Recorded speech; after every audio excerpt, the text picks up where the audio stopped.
ಆತ್ಮೀಯ ಬಂಧುಗಳೇ, ಶ್ರೀಮದ್ ಭಾಗವತಂ ಸ್ಕಂದ 1 ಅಧ್ಯಾಯ 4 ನಾರದರ ಆಗಮನ. ಇದರಿಂದ 4 ಶ್ಲೋಕಗಳನ್ನು ನೋಡೋಣ. ಅಭಿಮನ್ಯು ಸುತಂ ಸೂತ ಪ್ರಾಹುರ್ಭಾಗವತೋತ್ತಮಂ ತಸ್ಯ ಜನ್ಮ ಮಹಾಶ್ಚರ್ಯಂ ಕರ್ಮಾಣಿ ಚ ಗೃಣೀಹಿನಃ. ಅನುವಾದ: ಮಹಾರಾಜ ಪರೀಕ್ಷಿತನು ಶ್ರೇಷ್ಠ ದೈವ ಭಕ್ತನೆಂದು ಆತನ ಹುಟ್ಟು ಮತ್ತು ಕಾರ್ಯಗಳೆಲ್ಲವೂ ಅದ್ಭುತವೆಂದು ಹೇಳಿದಿರಿ. ದಯವಿಟ್ಟು ಆತನ ಬಗ್ಗೆ ನಮಗೆ ಹೇಳಿ. ಶ್ಲೋಕ 10. ಸ ಸಾಮ್ರಾಟ್ ಕಸ್ಯ ವಾ ಹೇತೋಃ ಪಾಂಡೂನಾಂ ಮಾನವರ್ಧನಃ ಪ್ರಾಯೋಪವಿಷ್ಟೋ ಗಂಗಾಯಾಮನಾದೃತ್ಯಾಧಿರಾಟ್ ಶ್ರಿಯಂ. ಅನುವಾದ: ಆತ ಮಹಾಚಕ್ರವರ್ತಿಯಾಗಿದ್ದು ತನ್ನ ಸಾಮ್ರಾಜ್ಯದಲ್ಲಿ ಸಕಲೈಶ್ವರ್ಯವನ್ನು ಹೊಂದಿದ್ದನು. ಆತ ಪಾಂಡುವಂಶದ ಕೀರ್ತಿಯನ್ನು ವಿಸ್ತರಿಸುವ ಮಹಾಮಹಿಮನಾಗಿದ್ದನು. ಆದರೂ ಆತ ಏಕೆ ಇವೆಲ್ಲವನ್ನೂ ತ್ಯಜಿಸಿ ಗಂಗಾ ನದಿಯ ತೀರದಲ್ಲಿ ಆಮರಣ ಉಪವಾಸ ಕುಳಿತನು? ಶ್ಲೋಕ 11. ನಮಂತಿ ಯತ್ಪಾದನಿಕೇತಮಾತ್ಮನಃ ಶಿವಾಯ ಹಾನೀಯ ಧನಾನಿ ಶತ್ರವಃ ಕಥಂ ಸವೀರಃ ಶ್ರಿಯಮಂಗ ದುಸ್ತ್ಯಜಾಂ ಯುವೈಷತೋತ್ಸ್ರಷ್ಟುಮಹೋ ಸಹಾಸುಭಿಃ. ಅನುವಾದ: ಪರೀಕ್ಷಿತನು ಶ್ರೇಷ್ಠ ಸಾಮ್ರಾಟನಾಗಿದ್ದನು. ಅವನ ಎಲ್ಲ ಶತ್ರುಗಳು ಸ್ವಂತ ಹಿತದೃಷ್ಟಿಯಿಂದಲೇ ಆತನ ಬಳಿ ಬಂದು ತಮ್ಮ ಸಕಲ ಸಂಪತ್ತನ್ನು ಆತನ ಪಾದಗಳಿಗೆ ಒಪ್ಪಿಸಿ ನಮಸ್ಕರಿಸುತ್ತಿದ್ದರು. ಆತ ದೃಢಕಾಯನಾದ ತರುಣನೂ ಬಲಶಾಲಿಯೂ ಆಗಿದ್ದನು. ಆತನ ಬಳಿ ಅಪಾರ ಐಶ್ವರ್ಯವಿದ್ದಿತು. ಹೀಗಿದ್ದರೂ ಆತ ಏಕೆ ಎಲ್ಲವನ್ನೂ ತನ್ನ ಪ್ರಾಣವನ್ನೂ ತ್ಯಜಿಸಲು ಸಿದ್ಧನಾದನು? ಶ್ಲೋಕ 12. ಶಿವಾಯ ಲೋಕಸ್ಯ ಭವಾಯ ಭೂತಯೇ ಯ ಉತ್ತಮ ಶ್ಲೋಕಪರಾಯಣ ಜನಾಃ ಜೀವಂತಿ ನಾತ್ಮರ್ಥಮಸೌ ಪರಾಶ್ರಯಂ ಮುಮೋಚ ನಿರ್ವಿದ್ಯ ಕುತಃ ಕಲೇವರಂ. ಅನುವಾದ: ಪರಮಪುರುಷನಿಗೆ ತಮ್ಮನ್ನು ಅರ್ಪಿಸಿಕೊಂಡವರು ಇತರರ ಕಲ್ಯಾಣ, ಅಭಿವೃದ್ಧಿ ಹಾಗೂ ಸಂತೋಷಕ್ಕಾಗಿ ಮಾತ್ರ ಜೀವಿಸಿರುತ್ತಾರೆ.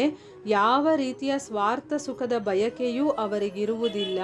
ಪರೀಕ್ಷಿತ ಮಹಾರಾಜನು ಎಲ್ಲ ಬಗೆಯ ಐಹಿಕ ಭೋಗಗಳಿಂದ ದೂರನಾಗಿದ್ದರೂ ಇತರರಿಗೆ ಆಶ್ರಯವಾಗಿದ್ದ ತನ್ನ ಮರ್ತ್ಯ ದೇಹವನ್ನು ಬಿಡಲು ಆತನಿಗೆ ಹೇಗೆ ಸಾಧ್ಯವಾಯಿತು? ಇದು 4 ಶ್ಲೋಕಗಳು ಮತ್ತು ಅದರ ಅನುವಾದ. ಈಗ ಇದರ ಅರ್ಥವನ್ನು ನಾವು ಭಾವಾರ್ಥದ ಮೂಲಕ ವಿವರವಾಗಿ ತಿಳ್ಕೊಳ್ಳೋಣ. ನಾವು ಓದ ಒಂದು ಶ್ಲೋಕಗಳಲ್ಲಿ ಏನು ತಿಳ್ಕೊಂಡ್ವಿ ಅಂತಂದರೆ, ಶುಕಮುನಿಗಳು ಕಂಪ್ಲೀಟಾಗಿ ಆಧ್ಯಾತ್ಮಿಕತೆಯನ್ನು ಪಡೆದಿದ್ದಂಥವರು ಅಂತಂದರೆ ಅವರು ಮುಕ್ತ ಸ್ಥಿತಿಯಲ್ಲಿದ್ದಂಥವರು. ಹಾಗಾಗಿ ಅವರು ಯಾರ ಮನೆಯಲ್ಲೂ ಹೋಗಿ ಇರ್ತಾ ಇರಲಿಲ್ಲ. ನಿಂತ್ಕೊಂಡ್ರೂ ಕೂಡ ಅವರು ಅರ್ಧ ಗಂಟೆ ಮೇಲೆ, ಅಂದರೆ ಹಸುವನ್ನು ಹಾಲು ಕರಿತಾರಲ್ಲ ಅಷ್ಟೊತ್ತು ಮಾತ್ರ ಇರ್ತಾ ಇದ್ರು. ಅದಕ್ಕೆ ಕೆಲವೊಂದು ಸ್ತ್ರೀಯ, ಅಂದರೆ ಅವರಿಗೆ ಹೆಂಗಸು ಗಂಡಸು ಅಂತ ಭೇದ ಇರಲಿಲ್ಲ. ಅವರು ಬರೀ ಆತ್ಮದ ದೃಷ್ಟಿಯಿಂದ ಎಲ್ಲರನ್ನ ನೋಡ್ತಾ ಇದ್ರು. ಅವ್ರು ನೋಡೋದಕ್ಕೆ ಹುಚ್ಚಿನ ಥರ ಬೀದಿ ಬೀದಿ ಅಲ್ಕೊಂಡು ಆ ರೀತಿ ಇದ್ದಂಥ ಮನುಷ್ಯ. ಆದರೆ ಯಾವಾಗಲೂ ನಾವು ಹೊರಗಿನ ವೇಷವನ್ನು ನೋಡಿ ಅಳಿಬಾರ್ದು. ಮಹಾತ್ಮರನ್ನೇ ಆಗಿರಲಿ, ಸಾಧುಗಳನ್ನೇ ಆಗಿರಲಿ, ಅವರ ಬಾಹ್ಯವನ್ನು ನೋಡಿ, ಅಂದರೆ ಹೊರಗಿನ ಅವರ ದೇಹ ಹೇಗಿದೆ, ಅವರು ಹೇಗೆ ಇರ್ತಾರೆ, ಯಾವ ರೀತಿ ಬಟ್ಟೆ ಹಾಕಿರ್ತಾರೆ, ಇದನ್ನು ನೋಡಿ ಅಳಿಬಾರ್ದು. ಅವರ ಮಾತು, ಆಡು ಮಾತಿದೆಯಲ್ಲ, ಅದನ್ನು ನೋಡಿ ನಾವು ಅವರ ಒಂದು ಸ್ಥಿತಿಯನ್ನು ನಾವು ಅರ್ಥ ಮಾಡ್ಕೋಬೇಕು. ಯಾಕೆ ಅಂತಂದರೆ ಅವರು ಮಾತಾಡಿದ್ರೇ ನಮಗೆ ಗೊತ್ತಾಗೋದು ಅವರು ಎಷ್ಟು ಜ್ಞಾನಿಗಳು ಅಂತಂದ್ಬಿಟ್ಟು. ಈಗ ಮುಂದುವರೆದು ಏನಾಗುತ್ತೆ ಅಂತ ನೋಡೋಣ. ಇಲ್ಲಿ ಪರೀಕ್ಷಿತ್ ಮಹಾರಾಜನ ಹುಟ್ಟು ಅದ್ಭುತ. ಯಾಕೆ ಅಂತಂದರೆ ಅವನು ತಾಯಿಯ ಗರ್ಭದಲ್ಲಿದ್ದಾಗ ಪರಮಪುರುಷನಾದ ಶ್ರೀಕೃಷ್ಣನಿಂದ ರಕ್ಷಿಸಲ್ಪಟ್ಟಂಥವನು. ಅವನು ಆತನ ಕಾರ್ಯಗಳು ಕೂಡ ಅದ್ಭುತ. ಯಾಕೆ ಅಂತಂದರೆ ಅವನು ಗೋಹತ್ಯೆ ಮಾಡೋದಕ್ಕೋಸ್ಕರ ಪ್ರಯತ್ನ ಪಡ್ತಾ ಇದ್ದಂತಹ ಕಲಿಯನ್ನು ಅವನು ನಿಗ್ರಹ ಮಾಡ್ತಾನೆ. ಗೋವುಗಳನ್ನು ಕೊಲ್ಲೋದು ಅಂತಂದರೆ ಮನುಷ್ಯ ನಾಗರಿಕತೆ ಇದೆಯಲ್ಲ ಅದರ ಪರಿಸಮಾಪ್ತಿ ಅಂತಲೇ ಅರ್ಥ. ಪಾಪದ ಮಹಾಪ್ರತಿನಿಧಿಯಿಂದ ಗೋಹತ್ಯೆಯಾಗುವುದನ್ನು ಅವನು ತಪ್ಪಿಸ್ತಾನೆ. ಆಮೇಲೆ ಅವನ ಮರಣವೂ ಕೂಡ ಅದ್ಭುತ. ಯಾಕೆ ಅಂತಂದರೆ ಅವನಿಗೆ ತನ್ನ ಮರಣದ ಬಗ್ಗೆ ಪೂರ್ವ ಸೂಚನೆ ಸಿಕ್ಕಿತ್ತು. ನೋಡಿ, ಇದೆಂಥ ಮನುಷ್ಯನಿಗಾದರೂ ವಿಶೇಷನೇ ಅಲ್ವಾ? ನಮ್ಗೆ ಯಾರಿಗೂ ಮರಣ ಯಾವಾಗ ಆಗುತ್ತೆ ಅಂತ ಗೊತ್ತೇ ಇಲ್ಲ. ಆದರೆ ಪರೀಕ್ಷಿತ್ ಮಹಾರಾಜನಿಗೆ ನಾನು ಯಾವಾಗ ಸಾಯ್ತೀನಿ ಅನ್ನೋದವನಿಗೆ ಮೊದಲೇ ಗೊತ್ತಾಗುತ್ತೆ. ಅವನು ಜನನೂ ಒಂದು ವಿಚಿತ್ರ, ಮರಣನೂ ಒಂದು ವಿಚಿತ್ರ. ಹೀಗಾಗಿ ಆತ ಗಂಗಾ ನದಿಯ ತೀರದಲ್ಲಿ ಕುಳಿತು ಭಗವಂತನ ಅದ್ಭುತ ಲೀಲೆಗಳನ್ನು ಕೇಳುತ್ತಾ ಪ್ರಾಣತ್ಯಾಗ ಮಾಡಲು ಸಿದ್ಧನಾಗ್ತಾನೆ. ಆತ ಭಗವಂತನ ಲೀಲೆಗಳನ್ನು ಕೇಳ್ತಾ ಇದ್ದಾಗ ಅನ್ನಪಾನಾದಿಗಳನ್ನೂ ಕೂಡ ಅವನು ಸ್ವೀಕಾರ ಮಾಡಿಲ್ಲ, ಮತ್ತು ಒಂದು ಕ್ಷಣ ಕೂಡ ನಿದ್ರೆ ಮಾಡಿಲ್ಲ. ಆದ್ದರಿಂದ ಆತನ ಬಗೆಗಿನ ಎಲ್ಲ ಸಂಗತಿಗಳು ಕೂಡ ಅದ್ಭುತನೇ. ಆತನ ಬಗ್ಗೆ ಗಮನವಿಟ್ಟು ಕೇಳುವುದು ಔಚಿತ್ಯಪೂರ್ಣವಾದದ್ದು. ಆತನ ಬಗ್ಗೆ ವಿವರವಾಗಿ ಕೇಳುವ ಇಚ್ಛೆ ಇಲ್ಲಿ ಪ್ರಕಟವಾಗಿದೆ. ಅಂದರೆ ಪರೀಕ್ಷಿತ್ ಮಹಾರಾಜನ ಬಗ್ಗೆ ಕೇಳಿದ್ರೆ ತುಂಬಾ ಇಂಟ್ರೆಸ್ಟಿಂಗ್ ಆಗಿದೆ. ಯಾಕಂದರೆ ವಿಶೇಷವಾಗಿ ಅವನು ಹುಟ್ಟಿರ್ತಾನೆ, ಮತ್ತು ಸಾಯ್ಬೇಕಾದ್ರೂ ಅವನು ವಿಶೇಷವಾಗಿ ಸಾಯ್ತಾನೆ, ಮತ್ತು ಅವನು ಯಾವ ರೀತಿ ಸತ್ತ, ಏನು ಮಾಡ್ದ ಆ ಒಂದು ದಿನಗಳಲ್ಲಿ, ಅದೆಲ್ಲ ಈಗ ಕಥೆಯಾಗಿ ಬರುತ್ತೆ ಮುಂದೆ. ಪರೀಕ್ಷಿತ್ ಮಹಾರಾಜನು ಭೂಮಿ ಸಾಗರಗಳೆಲ್ಲಕ್ಕೂ ಒಡೆಯನಾಗಿದ್ದ, ಅಂದರೆ ಇಡೀ ವಿಶ್ವಕ್ಕೆ ಅವನು ಒಡೆಯನಾಗಿದ್ದ. ಆತ ಆ ಮಹಾ ಸಾಮ್ರಾಜ್ಯವನ್ನು ತನ್ನ ಸ್ವಂತ ಸಾಮರ್ಥ್ಯದಿಂದ ಶ್ರಮವಹಿಸಿ ಪಡೆದಿರಲಿಲ್ಲ. ತನ್ನ ಹಿರಿಯರಾದ ಮಹಾರಾಜ ಯುಧಿಷ್ಠಿರ ಹಾಗೂ ಆತನ ಸಹೋದರರಿಂದ ಆನುವಂಶಿಕವಾಗಿ ಪಡೆದಿದ್ದನು. ಅಂದರೆ ಅವಾಗೆಲ್ಲ ವಿಶ್ವಕ್ಕೆಲ್ಲ ಒಬ್ಬನೇ ರಾಜ ಇರ್ತಾ ಇದ್ದ. ಈಗ ಯುಧಿಷ್ಠಿರ ಮಹಾರಾಜ ರಾಜ ಆದಮೇಲೆ ಇವನು ಅವರ ಮೊಮ್ಮಗ. ಅದಕ್ಕೆ ಅವರಿಂದ ತನ್ನ ಹಿರಿಯರಾದ ಯಾರು ಯುಧಿಷ್ಠಿರ ಮತ್ತು ಅವರ ಅಣ್ಣ ತಮ್ಮಂದ್ರು ಇರ್ತಾರಲ್ಲ ಪಂಚಪಾಂಡವರು, ಅವರಿಂದ ಇದು ಆನುವಂಶಿಕವಾಗಿ ಅವನು ಪಡೆದಿದ್ದ. ಪರೀಕ್ಷಿತ್ ಮಹಾರಾಜನು ಸಮರ್ಥ ಆಡಳಿತಗಾರನಾಗಿದ್ದು ತನ್ನ ಹಿರಿಯರ ಹೆಸರಿಗೆ ಕೀರ್ತಿಗೆ ತಕ್ಕವನಾಗಿದ್ದ. ಅವನು ಆತನ ಆಡಳಿತದಲ್ಲಾಗಲಿ ಅಥವಾ ಸಂಪತ್ತಿನಲ್ಲಾಗಲಿ ಯಾವ ಕೊರತೆಯೂ ಇರಲಿಲ್ಲ. ಹೀಗಿದ್ರೂ ಕೂಡ ಅವನು ಇಂತಹ ಅನುಕೂಲಕರ ಪರಿಸರವನ್ನು ಬಿಟ್ಟು ಅವನು ಯಾಕೆ ಆಮರಣ ಉಪವಾಸ ಮಾಡೋದಕ್ಕೆ ಗಂಗಾ ನದಿ ತೀರಕ್ಕೆ ಹೋಗಿ ಕೂತ್ಕೊಂಡ? ಇದು ಆಶ್ಚರ್ಯಕರ ವಿಷಯ ಆಗಿದ್ದರಿಂದ ಅವರೆಲ್ಲರೂ ಕೂಡ ಇದರ ಕಾರಣವನ್ನು ತಿಳಿಯೋದಕ್ಕೆ ಕುತೂಹಲಿಗಳಾಗಿದ್ರು. ಅಂದರೆ ಇಲ್ಲೆಲ್ಲ ಆ ಶೌನಕಾದಿ ಋಷಿಗಳಿದಾರಲ್ಲ, ಅವರು ಕತೆ ಕೇಳೋದಕ್ಕೆ ಶುರು ಮಾಡಬೇಕಲ್ವಾ, ಅವರ ಒಂದು ಕ್ವಶನ್ಸ್ನ ಅಲ್ಲಿ ಕೇಳ್ತಾ ಇದ್ದಾರೆ. ಯಾಕೆ ಪರೀಕ್ಷಿತ್ ಮಹಾರಾಜ ಇಷ್ಟೆಲ್ಲ ಸಂಪತ್ತಿತ್ತು, ಎಲ್ಲ ಇತ್ತು, ಇಡೀ ವಿಶ್ವಕ್ಕೆ ಅವನು ರಾಜ ಆಗಿದ್ದ, ಆದರೂ ಕೂಡ ಅವನು ಎಲ್ಲವನ್ನ ಬಿಟ್ಟು ಗಂಗಾ ನದಿ ತೀರಕ್ಕೆ ಯಾಕೆ ಹೋದ, ಮತ್ತು ಅಲ್ಲಿ ಯಾಕೆ ಆಮರಣ ಉಪವಾಸ ಮಾಡೋದು ಕೂತ್ಕೊಂಡ ಅಂತ ಒಂದೊಂದಾಗಿ ಕ್ವಶನ್ಸನ್ನು ಇಲ್ಲಿ ಕೇಳ್ತಾ ಇದ್ದಾರೆ ಋಷಿಗಳು. ನಮ್ಮಲ್ಲೂ ಈಗ ಇದೆಲ್ಲ ಕ್ವಶನ್ಸ್ ಬರುತ್ತಲ್ವಾ, ಆ ಉತ್ತರಕ್ಕೋಸ್ಕರ ಕುತೂಹಲವಾಗಿ ಕಾಯ್ತಾ ಇದ್ದಾರೆ. ಇನ್ನೂ ಕ್ವಶನ್ಗಳು ನೋಡಿ ಏನೇನು ಕೇಳ್ತಾರೆ ಅಂತ. ಯಾಕಂದರೆ ಅವನು ಎಲ್ಲ ವೆಲ್ ಸೆಟಲ್ಡ್ ಅಂತಾರಲ್ಲ, ಎಲ್ಲ ಅನುಕೂಲ ಇತ್ತು ಅವನಿಗೆ. ಆಮೇಲೆ ಅವನು ತರುಣನಾಗಿದ್ದ, ಅಧಿಕಾರ ಇತ್ತು, ಸಂಪತ್ತಿತ್ತು, ಎಲ್ಲವನ್ನ ಸಂತೋಷವಾಗಿ ಅನುಭವಿಸುವಂಥ ಒಂದು ತರುಣನಾಗಿದ್ದ ಅವನು. ಹೀಗಾಗಿ ಆತ ಕ್ರಿಯಾಶೀಲ ಬದುಕಿನಿಂದ ನಿವೃತ್ತನಾಗುವ ಅಗತ್ಯ ಇರಲಿಲ್ಲ. ಅಂತಂದರೆ ಈಗ ಚೆನ್ನಾಗಿ ಹೆಂಗಾಗಿದ್ದಾಗ ಎಲ್ಲವನ್ನ ಅನುಭವಿಸುವಂಥ ಒಂದು ತಾಕತ್ತು ಅವನಲ್ಲಿ ಇರುತ್ತೆ, ಮತ್ತು ಅದೇ ಥರ ಅವನಿಗೆ ಎಲ್ಲವೂ ಕೂಡ ಅನುಕೂಲಗಳು ಇತ್ತು. ಆದರೆ ಅವನು ಯಾಕೆ ಈ ಒಂದು ಬದುಕಿನಿಂದ ಅವನು ನಿವೃತ್ತನಾಗಬೇಕು ಅಂತ ಡಿಸೈಡ್ ಮಾಡ್ದ? ಶತ್ರು ರಾಜರೇ ಆತನ ಬಳಿ ಬಂದು ತಮ್ಮ ಹಿತಕ್ಕೋಸ್ಕರ ಸಂಪತ್ತೆಲ್ಲವನ್ನ ಸಮರ್ಪಣೆ ಮಾಡ್ತಾ ಇದ್ರು. ಅಂದರೆ ಬೇರೆ ರಾಜರು ಇರ್ತಾರಲ್ಲ, ಅವರು ಇವನ ದ್ವೇಷವನ್ನು ಕಟ್ಕೊಳ್ದೆ, ಯಾಕಂದರೆ ಅಷ್ಟು ಸ್ಟ್ರಾಂಗ್ ಆಗಿದ್ದ ಇವನು ರಾಜನಾಗಿ, ಎಲ್ಲವನ್ನ ತಂದು ಅವನಿಗೆ ಸಮರ್ಪಣೆ ಮಾಡಿ ಅವರೇ ಹೋಗ್ಬಿಡ್ತಾ ಇದ್ರು. ಅಂದರೆ ಆತನ ರಾಜ್ಯದಲ್ಲಿ ತೆರಿಗೆ ಸಂಗ್ರಹ ಏನೇನೂ ತೊಂದರೆ ಇರಲಿಲ್ಲ. ಪರೀಕ್ಷಿತನು ಧರ್ಮಿಷ್ಠ ರಾಜನಾಗಿದ್ದ, ತನ್ನೆಲ್ಲ ಶತ್ರುಗಳನ್ನು ಜಯಿಸ್ಕೊಂಡಿದ್ದ. ಅದಕ್ಕೋಸ್ಕರ ಆತನ ಸಾಮ್ರಾಜ್ಯ ಸಂಪದ್ಭರಿತವಾಗಿತ್ತು. ಹಾಲು, ಧಾನ್ಯ, ಲೋಹ ಎಲ್ಲವೂ ಕೂಡ ಸಮೃದ್ಧವಾಗಿದ್ದು, ಹೊಳೆ, ಹಳ್ಳ, ಗಿರಿಗಳು ಕೂಡ ತುಂಬಿತ್ತು. ಹೀಗೆ ಭೌತಿಕವಾಗಿ ಎಲ್ಲವೂ ಕೂಡ ತೃಪ್ತಿಕರವಾಗಿತ್ತು. ಆದ್ದರಿಂದ ಅವನಿಗೆ ಅಕಾಲಿಕವಾಗಿ ತನ್ನ ರಾಜ್ಯವನ್ನು ಮತ್ತು ಪ್ರಾಣವನ್ನು ತ್ಯಾಗ ಮಾಡುವಂಥ ಅಗತ್ಯ ಇರಲಿಲ್ಲ. ಎಲ್ಲ ಸೌಕರ್ಯ ಇದ್ದಾಗ, ಈಗ ಏನೋ ಒಂದು ಕಷ್ಟ ಇದ್ದು, ತೊಂದರೆ ಇದ್ದು, ಅದನ್ನು ಪರಿಹಾರನೇ ಮಾಡೋಕ್ಕಾಗಲಿಲ್ಲ ಅಂತಂದರೆ ಆವಾಗ ಬೇಕಾದರೆ ಅವನು ನಿಲ್ಲಪ್ಪ ನಾನು ಸತ್ತೋಗ್ಬೇಕು, ಇದನ್ನೆಲ್ಲ ಬಿಟ್ಟು ಹೊಟ್ಟೋಗ್ಬೇಕು ಅಂತ ಯೋಚನೆ ಮಾಡ್ಬೋದು.